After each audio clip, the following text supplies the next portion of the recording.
एक तनु ने कहा कि आप ये इंतजाम करो, मैं रसोई बनाऊंगा और तुम उसे परोसोगे,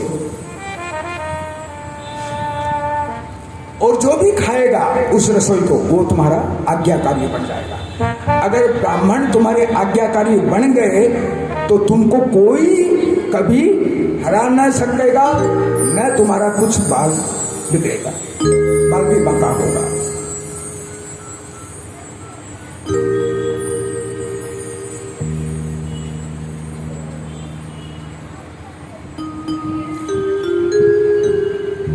तो आए ब्राह्मण लोग, रसोई बनी। देखो, रसोई जो बनी वो माया की रसोई थी।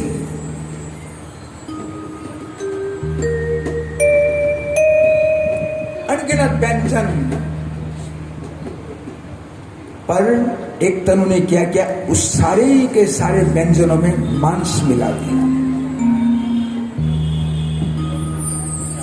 ब्राह्मण आए, सबके चरण पखारे गए, आदरपूर्वक बिठाया गया, और प्रताप भानु अपने हाथों से उस मायामय रसोई का जो भी व्यंजन था वो परोसने लगे। अब पंच प्राणों को आवाहन करके ब्राह्मण लोग हाथों में जल लेके आचमन किया, और जैसे ही अन्न खाने को उद्यत हुए उसी समय आकाशवाणी हुई। क्या? अरे विप्रबिंद उठी उठी गृह जाऊं,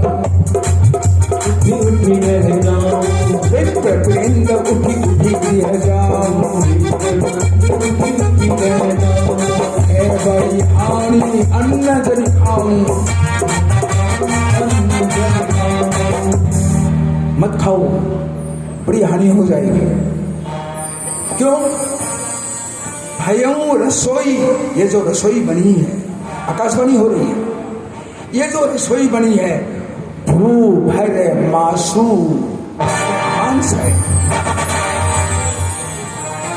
और ऐसा सुना, सुनते ही सारे के सारे ब्राह्मण उठ के खड़े हो गए।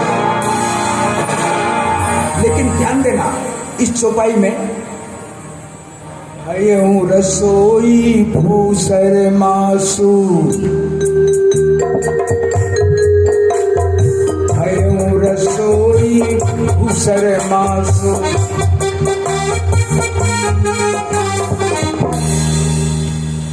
उठ गए। क्यों? सब दिज उठे माने विश्वासु, मतलब वो जो आकाशवाणी हुई थी उस पर विश्वास करके सबके सब ब्राह्मण उठ गए।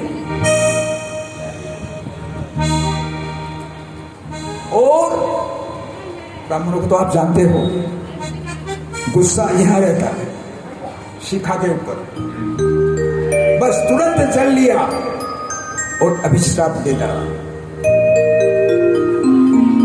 बोले विप्रशकोप तब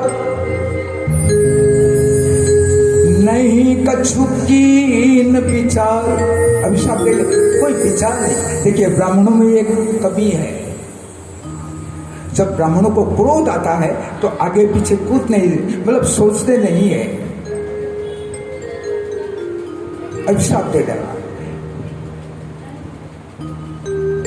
क्या अभिशाप? जाय निशाचर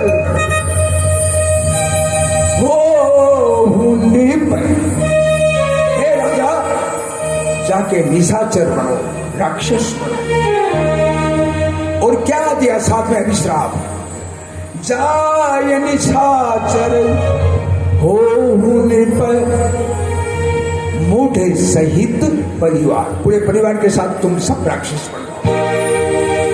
प्रताप भानु को अकेले को अभिश्राप नहीं दिया, पूरे परिवार को दिया। अभिशाप दे दिया कि तेरा सरसु पूरा परिवार नष्ट हो जाएगा। कहां तो ब्राह्मणों को बुलाया था, बस में करने के लिए, है सब कुछ विपरीत हो गया। महाराज विकल हो गए अभिश्राप पाने के बाद, गए भागकर रसोई की तरफ। कुछ भी नहीं है, पूरी की पूरी रसोई खाली, कोई खाद्य भंडार है ही नहीं। अब फिर से आकाशवाणी हुई है, देखो फिर से आकाशवाणी हुई है क्या कि हे ब्राह्मण, आप लोगों ने बिना सोचे समझे विचार किए इनको श्राप दे दिया, जबकि राजा का कोई अपराध है ही नहीं। अब ये आकाशवाणी सुनकर सारे ब्राह्मण देवता चकित हो गए। रसोई घर से वापिस आकर प्रताप भानु सबके चरणों में गिर पड़े और सारा हाल कह सुनाया कि आप लोग चलिए, रसोई में कुछ है ही नहीं। व्याकुल हो गए, धरती पर गिर पड़े प्रताप भानु। ब्राह्मणों ने कहा, हे राजन, यद्यपि तुम्हारा दोष नहीं है, फिर भी होनहार नहीं टल सकती। हमारा श्राप असत्य नहीं जा सकता। सारे ब्राह्मण चले गए वहां से। देखो, कथा का तात्पर्य यही है कि प्रताप भानु ने बिना सोचे समझे एक तनु के साथ संगत की और दुष्ट के साथ संगत करने का परिणाम यह हुआ कि पूरा का पूरा खानदान वंश निर्मूल हो गया।